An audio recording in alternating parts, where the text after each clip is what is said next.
Howdy, folks. It is Diecastbuffet here again. Welcome back to NASCAR Dynamite 2004 here, guys. So, pretty much the halfway point of the season is in the books at the Pepsi 400. That was Dale Earnhardt Jr. getting it done there. And it was definitely an interesting race at Infineon when Jerry Nadeau found his first Winston Cup victory since 2000, which was at Atlanta. Moving forward, though, the summer stretch rolls on. You get Chicagoland, New Hampshire, and Pocono. Let's take a look at the standings here. We're 47 points over the, well, in this playthrough, four-time champion. Unfortunately, he's not a fifth-time champion, but 47 points there. And per tradition, let's start eliminating drivers from championship contention. So I think realistically right now you have to be within 700 points. The way these drivers are this season, I expected more parity, and there's just not that amount of parity that I'm looking for here. I think you need to be within 700 right now, so I'm going to put the bubble already at only 12 drivers with a chance to win the Winston Cup Championship. That being Elliott Sadler is on the bubble of elimination here. And the difference between Jimmy Johnson and Elliott Sadler is staggering. Over 100 points separate 11th and 12th. So, unfortunately, Johnny Benson, Jeff Burton, Jay McMurray, they're already done for the Winston Cup Championship. So, let's get our car ready to go for Chicagoland. Anything we can do in the shop here? Nothing, unfortunately.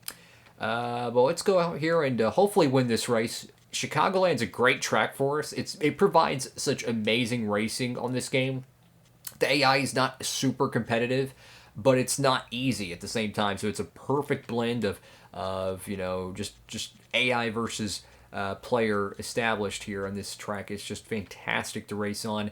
It's really one of the best tracks in terms of fun experience, like Michigan, like Texas on this game. So without further ado, let's go to Chicago. Alrighty, folks, so we qualified 8th here at Chicagoland Speedway. It's going to be Jeff Gordon on the pole, so, well, maybe he'll be able to get the points lead today. Who knows? Hopefully not. So without further ado, let's go ahead and sit it down trackside. The NASCAR Winston Cup Series comes to Illinois this week for today's race, the Tropicana 400 at the Chicagoland Speedway. This is still a new track for these teams. Tell us about it, Barney. This speedway is a 1.5-mile trioval with a wide racing surface and decent banking. That will keep the speeds up and the action very exciting. The McDonald's car will start this race with the all-important points lead. You know, if I was him, I wouldn't even think about the points. I'd just try to stay focused on getting the best finish I can. After all, consistency is what wins championships. Ricky Craven just couldn't get up to speed in qualifying this week. Yeah, he was due for one of these bad starts, though. Nobody can start up front all year. You're going to have a bad qualifying run now and then. Mike Bliss must have had problems in qualifying this week. I spoke to the crew chief this morning, and he told me that they just missed the setup in qualifying, but he does expect his driver to make his way up through the field and get a good finish without much problem.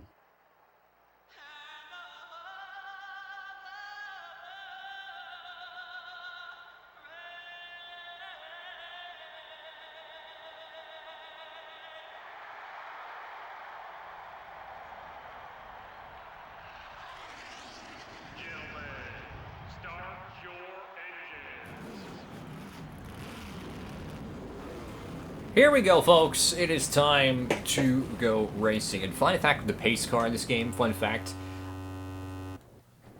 Sorry about the crash anyways. Hopefully not. Anyways, as I was saying, so on Thunder 2003, the pace car apparently is the same pace car that they ran at the 2002 EA Sports 500. I'm not sure if that's the same for Thunder 2004. Hopefully it doesn't crash. Hopefully the audio is still good. 26 laps here at Chicago. This is going to be fun here, guys. Chicago is one of our best tracks. The AI does not like to break away too much here. So it's a very forgiving 1.5-mile race if you can survive the carnage that is Chicagoland. Very fast Gen 4 stock cars. Oh, I got Newman on the inside here. Going to have to give him some room there.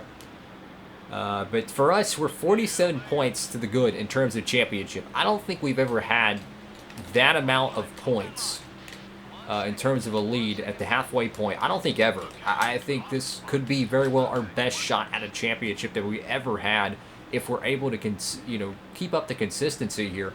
Yes, we've won the last 2 championships, but I think when you just put everything together, so to speak, this might be our best season in terms of consistency. Jeff Burton there already eliminated from championship contention, not mathematically, but realistically here. So he's, unfortunately, I thought Burton was going to be really good here in the 2011 season, considering he was the fastest Ford week in and week out, and unfortunately Ford still does not have a legitimate championship hope thus far. I'm going to try to see if I can make the outside work here at Chicago. Whoa, Nelly. Yeah, outside does not work there. Didn't have the car. I don't have it tuned up really to work the outside. Crazy to think that they don't even race at this track anymore. Like, it's just crazy to me to think they built this gigantic track of Chicagoland Speedway and they don't race here anymore. And I know most people probably think good riddance to this track. That's respectable, but I think Kentucky, in my opinion, was a significantly worse track than Chicago. And I tell you what, if they can go to a track like Phoenix or a track like Chicago, I'll take Chicagoland any day of the week over Phoenix. The fact that they have 2 races there really shocks me compared to another track they could possibly go to like this. 3 wide here. This is stupid. I'm going to back out of that. I do not want to go 3 wide here, but my favorite aspect of this track, though, in terms of this game, is how the AI does not break away from the pack. It's not like Atlanta Motor Speedway when they get really strung out. Sure, after the pit stops, they probably will, but the AI kind of stays packed up here. And in a weird way, it's very reminiscent of the 2021 rules package, how the cars just don't break away too much. I need to get around Elliott Sadler here really quickly. There we go. So already 6 laps into this 400-mile race here. Trying to run down Kurt Busch. Your race leader, though, it is going to be Bobby Labonte, your Daytona 500 champion. Could he possibly win a big 1.5-mile race? I'm not too sure where he's at in the points. I imagine he's top 10 in points. But for Bobby Labonte, this would be a phenomenal win for the Joe Gibbs Racing camp, trying to string some consistency to make that late season push for a Winston Cup championship opportunity. Oh, Kurt Busch going to be dogging the bottom there. Oh, car's going to get really loose right there. That is not where you want to be. Bottom lane, borderline on the apron, and the car is in a 4-wheel slide. That is very dangerous there. Kenseth's going to give me room. Thank you, buddy.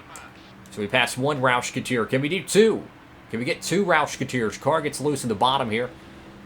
Come on, come on, come on. We're going to get him at the stripe. We still have to navigate around Burton, who's really falling back on tires. Same as Jeff Gordon, 2nd in the Winston Cup championship hunt. He was your pole sitter. Now he's outside the top 5. Could that possibly mean he's going to try something different? I would not be surprised if he was to pit early and gain that track position back and come back and win this race. Burton to the outside. He's going to try to block us here. He's going to do so. Burton's really holding on with them old tires.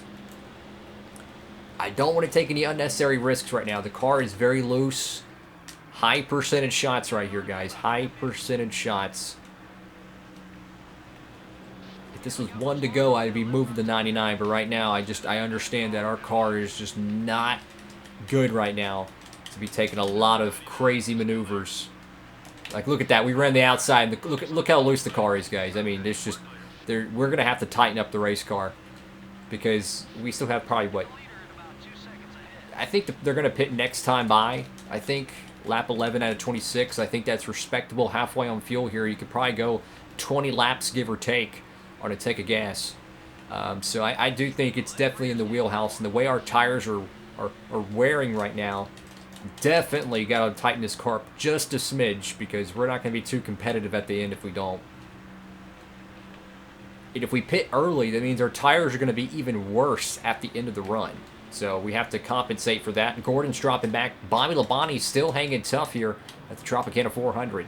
Tony Stewart, though, is right behind us. He's trying to work his way up to the top 5. We're still stuck behind Jeff Burton here, which is really uncharacteristic of how I like to play this game. I like to move him out of the way. It's just our car is way too loose to do so. Cars are already on pit road here, so the pit window is opened up. Everyone's going to be pitting a little bit early, so that tells me they're going to be valuing track position over tires here. I don't blame them. You know, if you're in the back, you're going to want to try something here. But for me, I want both. I want track position and tires. Lap 12 out of 26 here. I'm hoping the leaders start pitting. They're not pitting yet. I don't want to pit too late, but at the same time, I don't want to pit too early. I want to pit. I love to pit right before the Bobby Labonte and I think it's Earnhardt Jr. up there pit. That way we can come in, get our tires, and keep going. A lot more cars are on pit road here. Let's see what they do. If they go to the inside here, that means they're pitting. I think 1 or 2 cars up there is going to pit. Get ready. Yeah, I'm going to have to pit this time. I mean, it's halfway. We need to. I got to get down the track before Burton creams my back into the car here. There we go. All right, so the adjustments for the car here, what I'm thinking of is we're going to tighten up just a smidge just so I can drive deeper in the corners. No damage repair, full tank of gas. Can't do any lower on the air pressure. So we're going to take a little bit of an adjustment here. Hopefully that will allow us to be more aggressive in the corners and give us a better shot to win the Chicagoland race. Knock on wood and hope and pray to God we get a good pit stop here, guys. Oh boy, how y'all doing out there? Thank y'all for tuning in, of course. I greatly appreciate it. Trying to win the Chicagoland race here. You know, the bad thing is if we tighten up the race car and it's too much, right? Because you do your wedge in this game by increments, so it's half turns or a full turn. You might just want a quarter of a turn, you know what I'm saying? So a half turn could be way too much and you could be plowing the fence. So that's the problem with wedge adjustment. It's not like an air pressure where you can kind of fine tooth comb it, so to speak, into the air pressure you really need. Whoa, sorry, Tony Stewart. That was not intentional there. It looked stupid intentional, but it wasn't. Just the way the banking works in this game. When you hit the gas, your car just goes straight up on the track. All right, so we're up to speed here. We're in front of Tony Stewart. I want to say it's McMurray in front of us, possibly a lap down car. No, that might be Jimmy Johnson. I don't know. It looks like McMurray's back bumper. We'll have to see. Everyone is scattered around the field in terms of pitting position. But obviously you can see the 8 car up here. I think it's, yeah. Whoa, sorry McMurray. I almost said Jimmy Spencer there. 31's or 41's coming in. Earnhardt's that red car in front of us. That's Bobby Labonte. Bobby Labonte was the race leader, so perhaps if this is indeed Bobby Labonte up here, he's already got his service, we would be borderline top 5 right now with the contention to win this race. Tony Stewart, he might be the best car in show. We saw him working his way to the back end of the top 10, trying to work his way to the top 5. Could he find a way to win this thing, or perhaps pull a Joe Gibbs Racing sweep with Labonte? 10 to go here at Chicago. Cars are on pit road, so let's see. The blue car is your race leader on the top right, the track map. We should be able to catch him with ease. And this will be the race for the win here at Chicago. So everyone on the bottom right there, keep an eye on Jeff Gordon, Ryan Newman. They're going to have fresh tires. That's the problem with pitting so late, is that yes, they're going to have fresh tires. They're going to be significantly faster than us in a couple laps. But the problem is there's only going to be a handful of laps left. They're not going to be able to make up, I don't think, 4 to 5, possibly 6 seconds worth of track position here. I mean, look at the intervals here, guys. 3.7 to Ryan Newman in the 12. That's a lot of real estate to make up on a 1.5 mile race. Bobby Labonte, though, is putting on a clinic here. I mean, he was dominating the first half of the race. He's out front once again. No one's been able to pass him here besides the pit sequence. And it has just been an absolute domination by the Corpus Christi native here. And 2 Joe Gibbs Racing Chevrolets in the top 5. So great points day for them. Gordon is not in the top 5, so that's going to help everyone. But they're all hoping we have a DNF here because we're the points leader. Johnson could be a winner here. He's running second right behind the 18. That'd be a great win. You know, honestly, I need Labonte to win this race, or at least keep leading this race. So the 8 car don't lead any laps, you know. Everyone's competing for the championship, and everyone has a shot at it within the top 12, in my opinion. But let's be honest, Earnhardt has a much better shot at the championship in this game than Bobby Labonte does, because Labonte is based on his 2003 consistency, not his year 2000 consistency. Johnson to the inside here, looking to make a move. Will he be able to complete it? If Earnhardt could get a little bit of a draft to him, he might be able to. Meanwhile, how long would our tires hold? Newman's already making the gains on Tony Stewart side by side there. Johnson to the front now. He led that lap. That's fine. Bonus points to the 48 crew. Bobby Labonte down below, trying to make a move. Not going to be able to. Will Earnhardt capitalize here? Side by side off the corner. 48's barely going to clear him. Good racing here at Chicago. And we're gaining on him just ever so slightly each corner with a handful of laps to go.